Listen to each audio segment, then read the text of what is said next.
როდესაც ჰოროსის ერესის სრულ ფაზაში გადავიდა, მუსერის მიწებზე რობოტ გილემანი თავის მოღალატე ძმებს, ლორგარს და ანგროს შეხვდა. სანამ მათი შეხვედრა სისხლიან ბრძოლაში გადაიზრდებოდა, რობოტმა და ანგრონმა რამოდენიმე სიტყვა გაცვალეს. ლორგარის ღალატი უკვე ზედმეტად გასაგებია, მაგრამ შენ ძმაო, რამ ჩამოგაგდო ასეთ დონეზე?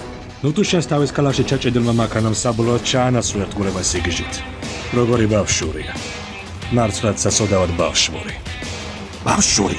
შენ სოფელს ხალხმა დიადი გიწოდა. ჩემი ხალხი კიდე მონასმეც ახდა. რომელიც შენ გადაეცა ცივილიზაციის სამოთხეში და აღიზარდა მამისმიერ რობოტ. რომელიც შენგან მიეცა კარგად გაწვრთნილი ჯარი. რომელიც შენგან მათ ჩაიბარა ძლიერი კულტურული სარგო. რომელიც შენგან აღზედა საერთოს წინააღმდეგ ერთი მუჭამშიერი მონებით. რომელიც შენგან იყო ის ბავშვი, რომელიც უჩხოცა საერთოდ დაიმონა და ტვინის საკუწებად უქციეს. უსმინე შენს ლოჩში გამოწყობილ სულებს როგორ გახვერიან სიამაძე და ღირსება, სიამაძე და ღირსება, სიამაძე და ღირსება. ის საერთოდ ამ სიტყვების ნიშნულობა. სიამაძე როდესაც ებრძვის საერთოს, რომელიც გიმონებს, მიუხედავად იმისა, რომ მათი არმია შესაძლოა ჯერ აღემატება. შენ არაფერი არ იცი სიამაძის შესახებ.